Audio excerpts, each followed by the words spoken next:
Good morning, students. Myself, Amit Ranjan, Digital Math Coach Bihar. Today I am going to teach you algebraic expression. First of all, introduction. What is algebraic expression? An algebraic expression is the combination of constant and variables used like operations, addition, subtraction to form algebraic expression. Now there is a question: what the algebraic expression contains variable and constant is? A variable does not have a fixed value. It may assign any value. For example, 2x plus 7. X is variable.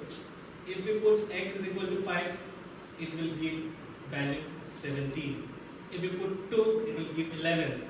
Means x is not constant. X has not fixed value. So it is variable. It can vary. Okay. Now constant. A constant has a fixed value. For example, 7. 7 means 7. We cannot say 7 is 10. 7 is 7. 7 is constant. A number without a variable is a constant. This means variable, there is no variable. It is a constant number. Example, here we got this expression by multiplying 2 and x. We have multiplied 2 and x and then add 7 to it. In the above expression, the variable is x, because if we put different values of x in this expression, we get different values, and the constant is 7. Okay, now what is terms of an expression? Terms of an expression: 4x minus y plus 7. 4x is a term, y is another term, 7 is another term. 4x is a term which we got by multiplying 4 and x. There are 3 terms in this expression. To form an expression, we use constant and variables and separate them using operations like addition, subtraction, etc. And these parts of expression which we separate using operations are called terms. In the above expression, there are 3 terms: 4x, y, and 7. Now, factors of term. Every term is a product of its factor. For example, in previous example, we have 4x. 4 and x are the factors of 4x. 4x plus 5. Here, the term 4x is the product of 4 and x. It means 4 and x are the factors of 4x. Okay? Now, we can understand this using a tree diagram. You can see here a tree diagram. It represents an expression minus ab plus 2b square minus 3a square. It has 3 terms: minus ab, 2b square, and minus 3a square. Minus ab is further divided into minus 1, a, and b. Minus 1, a, and b is the factor. Means minus ab is the product of minus 1, a, and b. 2b square is the product of 2, b, and b. Minus 3a square is the product of minus 1, 3, a, and a. Okay, so these are the factors. Now the coefficients, as you see, above factors are numerical and some are algebraic. You can see here factors are numeric, minus 1, 2, minus 1, 3, and some factors are algebraic, a and b. So numerical factor of the term is called the numerical coefficients. Here numerical factor is the numerical coefficients. You can say minus 1 is the coefficient of ab. Minus 1 is the coefficient of ab. 2 is the coefficient of b square, and minus 3 is the coefficient of a square. Now our next slide is parts of an expression. 2x plus 4y minus 9 is an algebraic expression and it has several parts. You can see variables, you can see constant, you can see coefficients. Terms are 2x, 4y, and 9, 3 terms. Here in the above figure you can verify the terms. It is in pink color. Variables, it is in red color. Constant, it is in green color. And the coefficients in blue color. Okay. Now, like and unlike terms. In this expression, 2x square plus 3x plus 5, we have 3 terms: 2x square, 3x, and 5. And all the 3 terms are unlike, because all these 3 terms have different algebraic factors. In this expression, 2a square plus 3a square plus 7a minus 5, we have 2 terms containing same algebraic factor, 2a square and 3a square. Both has a square as the algebraic factor. So these are like terms. Now we can define like terms are the terms which have same algebraic factors. They must have the same variable with the same exponent. Here you can see the same variable a and with the same exponent it is raised to the power 2. Now, unlike terms are the terms which have different algebraic factors. 2x square plus 3s minus 5 does not contain any term with the same variable, whereas 2a square plus 3a plus 7a minus 7 contain two terms with the same variable, that is 2a square and 3a square. So these terms are like terms. Now the classification of algebraic expressions means if the algebraic expression is formed by a single term, and any algebraic expression which has only one term, it is monomial. For example, 5x square, it is single term. 7y, single term. 3ab, single term. These are monomial. Binomial, any algebraic expression which has two unlike terms. It is the important condition, the terms should be unlike, otherwise it will either sum up or differentiate. Now 5x square plus 2y, it is an algebraic expression containing two unlike terms. It is binomial. Bi means two. Okay. 2ab minus 3b, it is a binomial containing two unlike terms. Similarly, trinomial. Trinomial is an algebraic expression which has three unlike terms. 5x square plus 2y plus 9xy.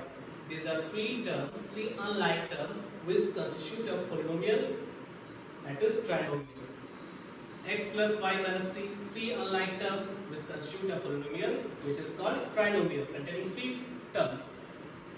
Polynomial, any expression which has one or more terms with the variables having non-negative integer as exponents is a polynomial. All these expressions are polynomial, means polynomial must have one or more than one terms. Now, addition and subtraction of algebraic expression. First condition is addition of like terms. For example, 2x plus 5x. How can we add this? We'll have to add the numeric value. If we have to add like terms, then we can simply add their numerical coefficients, and the result will also be a like term. For example, 2x plus 5x, it is 2 into x plus 5 into x. We can take common x using distributive law. 2 plus 5, it will be 7 into x, that is 7x. Means 2x plus 5x is a 7x. Subtraction of like terms, similar. Subtract 3p from 11p. That is 11p minus 3p. We can take p as common using distributive law. 11 minus 3, it will be 8. So 8p is the result of subtraction of 3p from 11p. These are addition and subtraction of like terms. In case addition of unlike terms, we have to add the unlike terms, then we just have to put an addition sign between the terms. For example, 9y, 2x, 3. We cannot add these terms because these terms are unlike. We have to just put plus sign. 9y plus 2x plus 3. This is the addition of these three unlike terms. Similar way, subtraction. Subtract 9y from 21. We just write 21 minus 9y. We cannot subtract because these are unlike terms. Now simplification. To simplify algebraic expression, we have to arrange them so that the like terms come together. We have to arrange like terms to come together and then simplify the terms. And unlike terms will remain the same in the resultant expression. For example, in this expression, 12p square minus 9p plus 5p minus 4p square minus 7p plus 10. You can see 12p square minus 4p square, these are like terms. 9p, 5p, 7p, these are like terms. And 10 is a constant, and this expression has no other constant, so it will remain as it is. Now you can see 12p square minus 4p square, we have gathered together and taken p square common using distributive law. Then from 5p, 9p and 7p we have taken p common, 5 minus 9 minus 7 using distributive law. Plus 10 is constant, it will remain as it is. Now the solution is 12 minus 4, 8p square. 5 minus 9, it is minus 4 minus 7p plus 10, it will be minus minus plus 7 plus 11. Result will be 8p square minus 11p plus 10. It is the simplified form of this expression, putting the like terms together and then simplifying them. Okay? While subtracting the algebraic expression from another algebraic expression, we have to arrange them according to the like terms. Whenever we have to subtract an algebraic expression from another one, we have to put the terms according to their variables and then subtract. Subtraction is what? Subtraction is the same as adding the inverse of the term. Means you have to change the sign. For example, subtract 4ab minus 5b square minus 3a square from 5a square plus 3b square minus ab. Then we'll have to write first this expression 5a square plus 3b square minus ab. Then we have to write the first expression according to their variables. Means we have to bring 3a square in the first position, 5b square in middle and 4ab in the last position according to their variables. And then we have to put inverse. 4ab is positive, it will be negative. 5b square is negative, it will be positive. 3a square is negative, it will be positive. And then we have to subtract accordingly. Minus plus means 4 plus 1 5, it will be 5ab. Sign will be of 4, it is minus. Plus, it will be 5 plus 3, 8b square. Sign will be of greater term, 5 plus. Plus 5 plus 3, 8. Sign will be positive. 8a square plus 8b square minus 5ab is the result of this subtraction. Hope you understand. Now finding the value of expression. This is our last topic in algebraic expression. Expression with one variable. Suppose you have given 2x plus 7, you have to find the value of this expression when x is equal to 3.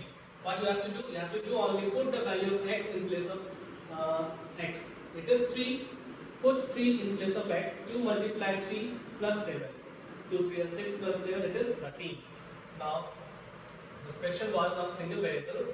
Expression with more than one variable. You can see here y square plus 2yz plus z square.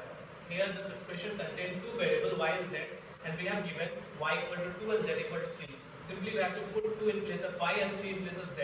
Here you can see y square means 2 square, 2yz means 2 into 2 into 3, z square means 3 square. We have just put the value of y and z in place of the expression.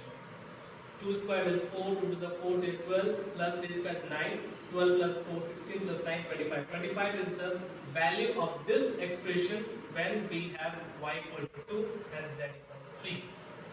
Now the last one, formulas and rules using algebraic expression. How we use algebraic expression in formation of formula and rules. There are so many formulas which are made using algebraic expression. For example, perimeter formula. The perimeter of equilateral triangle. We all know that equilateral triangle is a triangle with all equal sides. So its perimeter will be 3L. L plus L plus L, it is 3L. L is the length of the side. Okay. L is variable which can be varied according to the size of the equilateral triangle. Suppose the triangle is of size 5 cm, then the perimeter of equilateral triangle will be 15 cm. Similarly, perimeter of square. It is a quadrilateral with 4 equal sides, so it will be 4 into L. Perimeter of regular pentagon. Means pentagon is a polygon with 5 equal sides. So its perimeter will be 5 into L, where L is the length of each side and 5L is the perimeter of pentagon which is varied according to the length of the pentagon. Now, area of square.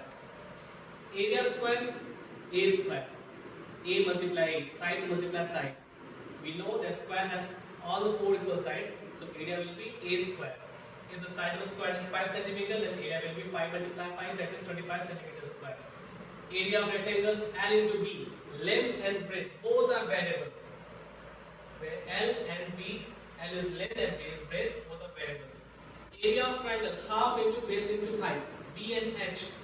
These both terms are variable. Using this formula, we can find the area of triangle, where B is the base of the triangle and H is the altitude of the triangle, height of the triangle. Using these variables, we can find the area of any triangle. Now rules. If we denote a natural number by n, then its successor will be n plus 1. For example, if n equal to 3, then successor will be n plus 1, that is 3 plus 1, it is 4. If we denote a natural number by n, then 2n will always be even number, and 2n plus 1 is always odd number. For example, if n is equal to 3, then 2 multiplied 3 is 6 even, and 2 multiplied 3 plus 1, it is 7 odd. Okay? If we arrange the multiples of 5 in ascending order, then we can denote it by 5n. You can see the multiple of 5. For example, 5 1 is 5. If you put n equal to 1, we will get 5. 5 2 is 10. If you put n equal to 2, we get 10. 5 3 is 15. If you put n equal to 3, we get 15. If we have to check that what will be the 11th term in this expression, in this series, then we can check it by putting n equal to 11 in 5n. If you put n equal to 11, then we get the 11th position term. It is 5 into 11, 55. 55 is the 11th term in this series. Now, in geometry, the number of diagonals which we can draw from one vertex. For example, here is a vertex. From this vertex, we can draw diagonals. What will be the number of such diagonals? It can be given by the formula, by the rule n minus 3, where n is the number of sides. You can see in this octagon we have 1, 2, 3, 4, 5, 6, 7, 8 sides. So n will be 8. Then 8 minus 3, 5. We have 5 diagonals. You can see 1, 2, 3, 4, 5 diagonals.